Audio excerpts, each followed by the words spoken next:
Maragna ses révélations importantes sur la situation du pays. Dans ses discours, il aborde divers sujets allant de la politique au sport, ainsi que la vie des célébrités.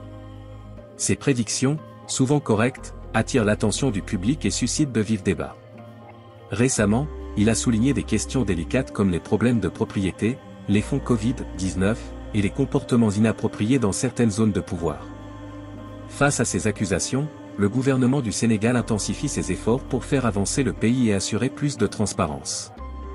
Les mots de Maragna résonnent comme un appel au changement et à la justice sociale.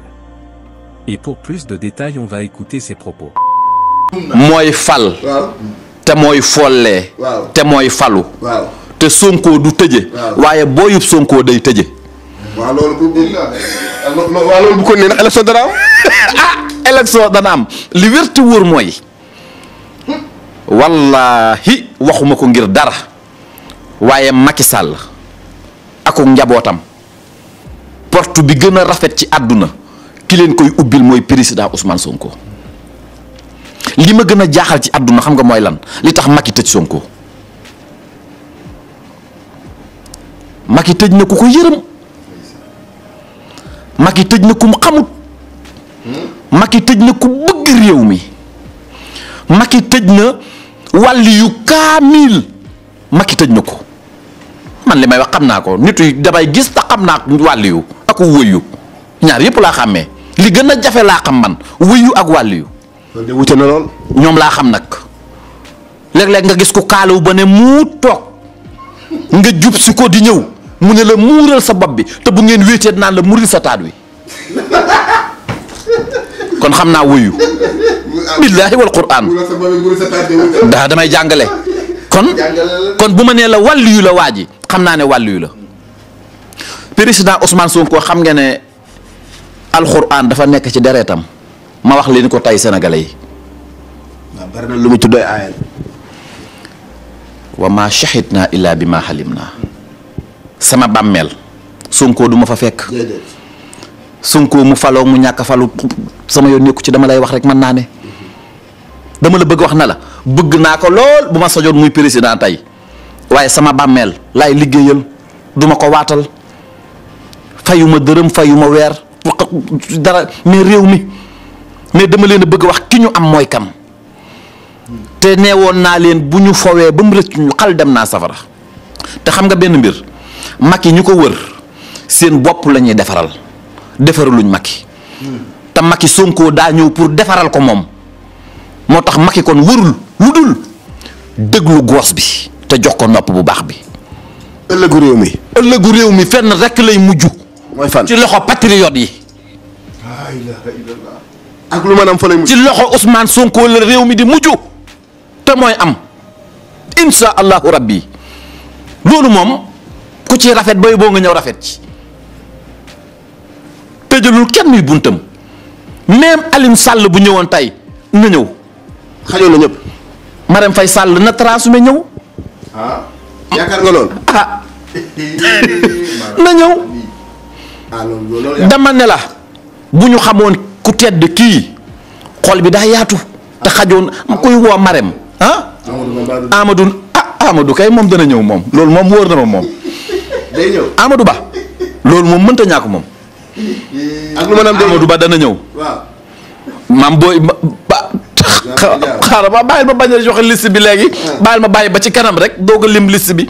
dama la bëgg a wax na la ubbil na ñëpp suñuy buntu. ñëpp nag boo ko déggee mooy Sonko moo xàllu yoon wi. te yoon wii la Serigne Saliou waxoon du ma fekk lu yàlla yaatal ma koy xatal moom nag du xatal dara waaye ñi nekk ci opposition bi bañ Ousmane Sonko génn dinaa leen dénoncer. ñi nekk ci opposition bi bañ Ousmane Sonko génn dinaa leen dénoncer. laa ilaaha illallaah. dinaa billaahi buñ ko baw. bu ko dénoncer. fii wallaahi fii laa koy waxee. man bàyyi ba ma ñibbi bu ko fa dénoncer. non non xam nga lu tax bukki sàngoo deru bëy danaa ko waxaat. yaa ngi koy baamtu rek de. dañoo nekk ci xaw tuut ma ne ay patriote lañ bañ Sonko génn. maanaam dañuy ree te kontaanuñu. te kontaanuñ bu ñuy déglu ay amnistie ak dialogue ñu ngi mel ni ku toog ci nen Sonko am na giskat bu ne te billaahi ku ci dof dof lu dinaa tudd sa tur na la boo sañoon waa ji dee ci kaso bi du fa dee nag bientôt ak grand rassemblement. bientôt ak grand rassemblement. bientôt ak grand rassemblement damay teg baaraam bi foofu. xaaral ma ñëw nag ci li nga xam ne mooy cangatu kansul maal gi. li yëngal réew mi. dama am lu ma liggéey yoon fan yee. loolu mu biteelu jaddi gi. anamu. loolu kay duma ko loolu moom loolu duma ko joxe léegi dama ko liggéey ci sirru kanzul maal. talsam ko wàcce ko ci kanzul potaar. la ilaha illallah. moo tax nga xam ne xam-xam rek kay dëgg. te kanzul maal ak kanzul potaar. man nga ne dañoo bokk nday waaye bokkuñu bàyyi. nit ci sàq ma yam su ma ko di la sonal. jërëjëf dañ koy liggéey ci jaaro xaynul xamar xaddiidul siinul xaddiidi Sonko moo tax Sonko na ma bàyyi ma àggale sama seet. waaw li ma jaaxal mooy Mara dafa dem ba da ngaa topp patriote bi ba ñu bare ngi kaas. mënatul laa jot. parce que tey dafa lu bëri tey daf ko andiwaat. waxtaan ak yow nii xam-xam maa ngi bëgg a dugg ci yoo xam ne. dama nga xam ne yàlla di leen dimbali ñu ne ci àll bi sonn fa. bëgg laa jot te jot la yombul nag. parce que ñu bari daan naan su ma jotee sëñ Mara sama jaaxle mën naa defaru waaye jot ko mooy problème. tey damaa ñaan xaaj Medoune na ko. numéro bii ci suuf. ku ciy seetlu wala nga yitte woo Mara. boo ma woowee di nga ma jot. Mara ndax dinañ la jot parce que dinañ ma jot réew mépp kaas dimbale ma ngir yàlla. non réew ko waxee noonu day mel ni. damaa bëgg ñu jot la rek. xam nga maa ngi dugg léegi ci xam-xam ak yow. ba naan Sonko tooñ na ma. bay wax ak yow ci jaaro. xam nga kënsul maal gi dafa am càngat am jaaro. waaye man tey yaa ngi may wax loo ci xam ko daa war a bàyyi ma focus. wàllu ubbi ko dama ko dafa ñor. bàyyi ma focus rek. wàllu ubbi ko nekk foofu ay at mënoo am loolaal mu dëgg. ma ne la sirru kënsul maal ak kënsul potaar dañ koy liggéey ci jalaal ba noppi def ko ci jaaro xaynul xamar ci per bi de xadiidul siinul xadiidu fayu ruus xam ngeen ne per yi góor yi di takk am na per yoo xam ne boo ko takkee da ngay ñàkk ba faaw. même kër gi nga dëkk doo fa bëgg a toog. te loo am day dem waaw per rek. ban façon per la ci per Sonko bàyyi ma may wax ak gars yi ci xam-xam. foofu ñu ngi ci xam-xam lan ne léegi parce que kenn ku ne xam. bu ma koy waxtaanee it dafay. danoo bëgg a yaatal fii ndax danoo am ñu jaaxle te yow lañ bëgg dimbali leen. xam nga luy xaynul xamar.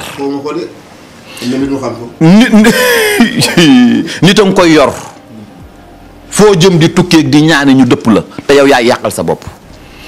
ba ci couleur yi yëre yi nit dina sol couleur dem te lu mu wuti du ko am. fa del xam-xamal laxu léeg-léeg nga soxla mbir di jëm ci bërëb ñu ne la balaa nga ko am da ngay watu waaye xam nga li gën a bon ci àdduna li gën a bon ñaari minutes yu ne nga dugg xuuf sa bopp te sénégalais fi dàq watu. kon wat gu bari baaxul. kumte rek waxuma nag ñu may indil Ablaye Wade boo waxee loolu nag dañuy indil nelu Ablaye boo waxee loolu nag dañ lay indil nelu Wade teg Karim Wade xam nga réew mi daa naqaree waxee waaw te dama leen a bëgg a wan ni ngay suuxate ba am alal bëgg laa wax ni nga xam ne boo fa tegee suñ borom dana la ubbil. sëñ Mara ndax nit mën naa nekk ba Amérique woo la nga seetal ko wan ko li nekk ci moom. boo doon sëy sax mën na la sëy nga léegi. laa ilaaha illallah. maa la ko wax de boo dee def leneen nit mën na la yaa ngi def léegi wala nga Fadel maa ngi léegi yow daa mel ni seet gi da laa tiital nag. waaw dama koo bëgg. ndax nee la nit di wuti dara jaaxle xamul yow buntu ba mu war a jaar. gis naa àjjuma joo xam ne nag mi ngi nii te soreetul dëj bu waaye bàyyil ma bañ koo wax man ndax yow yaa nga bëgg a yëgal ci wàllug seet te daam rafet daam lu bari lu ma noté luy ñëw moo tax gis nga 2024 bi kër yu bari dana sa ngéem waaw ci ay kenoo ki kilifa barke yonent yàlla Muhammad ku man na def ku yàlla di wan kay génnal 2024 bii dafa tàng. lan moo ko mën a seeral. dafa addu cheikh bi am na loo xam ne bu ma ko waxee sax doon bu waxkat te ma sàccaat wax la tuuti ci dëkk bi ña ko daan def nañu génn di ko def di def saraxu dëkk bi. saraxu dëkk bi lan la. ndaw waane ña ko daan def xaaj mi duñ soññee naa ko dañ ko defa tut nañu fexe ba fukki pénceeg ñaari ñu dem seeti mbir def fa dara dafa am lu fi nekk de te dëkk bi dafa am ay ruq dëkk boo xamul rab bi xamoo ni nga fay duggee xamoo la nga fay sol ba noppi bëgg faa dund ci fitna ngay dund te yaa ngi may wax loo ci ay ruq ki xam-xam non parce que lii la nit ñi soxla. am na kër yu baax yoo xam ne mën naa joxe sant yi dëkk ci wetu ndox mi boo fa masaana dugg même soxna boo ko fa jëlee ku lay wër guddi sax du la gis dëkk bi daa am boroom. am na ñoo xam ne def nañ fi 100 ans mënuñoo am 1 million am na ñu fi ñëw def fi at lijjantiku dañoo xam yoon wi na la melee Sénégal melee ko Europe. am na ñoo xam ne dañoo mel ni Mara bari rab ba mënuñoo yor sax soxna tey danaa wax lu doy waar xam nga lu tax loolu dangaa toogul ci sa xaj mu ba noppi la lay fab bi heure boo demee ba yaakaar ne jàpp nga ko da lay rëccaat xam nga mooy lan mooy kenuk dëkk beeg rab bi yow yaay jël ñaar nag yor baa bàyyi. xam nga ne am nañu alal dàqal jigéen waaye am nañu jigéen dàqal alal xam-xam daa neex bàyyil ma yamale ko fii. sëñ Mara lépp doy na déedéet fi may tàggoo rek benn la nga may. mooy ñi ne ci àll bi ay at amuñu këyit bëgg a ñibbisi gis seeni wéjur te di ko jooytu fu ne. loolu dama ne la buñ la seetalee ba nga def sa sarax jërul ñaanlu këyit àggut foofu. fan la yam. génneel sa sarax nga xam ko. ngay dem suur nangam mën na la solal couleur nangam nga dem. Depuis que Bassirou Diomaye Faye a été élu président du Sénégal, avec l'aide de son partenaire de longue date Ousmane Sonko, une nouvelle énergie semble se former à la tête de l'État. Soutenus par une jeunesse désireuse de changement, les deux hommes représentent l'espoir d'une gouvernance plus claire, plus éthique, et vraiment tournée vers le développement durable du pays. Leur projet vise à rompre avec les pratiques précédentes, souvent marquées par le manque de transparence, le favoritisme et l'accaparement des ressources publiques. La bonne gouvernance comme base de la reconstruction. La bonne gouvernance est au centre du programme de Diomaye Faye. Elle repose sur des principes essentiels, la transparence, la responsabilité, la participation des citoyens, l'efficacité et l'état de droit. Pour les nouvelles autorités, il ne peut pas y avoir de vrai développement sans un État exemplaire. Cela se traduit par des engagements fermes dès les premiers jours de mandat, comme la déclaration des biens des membres du gouvernement, la gestion des dépenses publiques, et l'établissement de contrôles rigoureux. Ousmane Sonko, désormais Premier ministre, joue un rôle important dans cette transformation.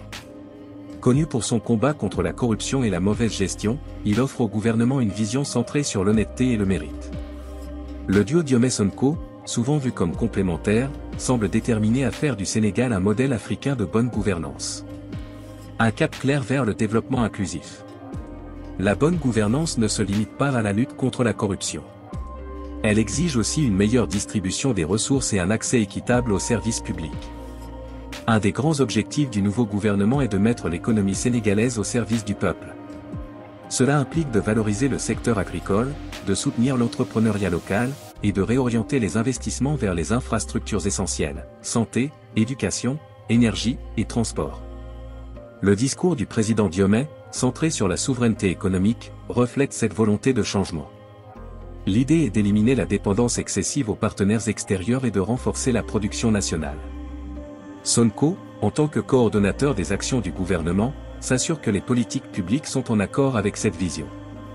Une gouvernance participative et décentralisée. Un autre point important de la bonne gouvernance que cette nouvelle équipe défend, la participation des citoyens. Le gouvernement souhaite redonner une place centrale aux gens dans la gestion des affaires publiques. Cela signifie un dialogue plus ouvert avec la société civile, les syndicats et les collectivités locales. Le projet de révision de la Constitution annoncé vise également à renforcer les pouvoirs des élus locaux et à mettre en place une plus grande décentralisation, afin de rapprocher l'administration des citoyens. L'objectif est de construire un État qui soit plus attentif aux vraies préoccupations de la population, capable de prévoir les besoins et de réagir efficacement aux défis quotidiens. Des défis énormes, mais un espoir réel. Le chemin vers une bonne gouvernance est plein d'obstacles. Les résistances internes, les pressions économiques et les fortes attentes de la population représentent des défis importants. Cependant, le changement initié par Diomaye Faye et Ousmane Sonko repose sur une base solide, une forte légitimité populaire et une volonté politique claire. Le Sénégal est à un moment clé de son histoire.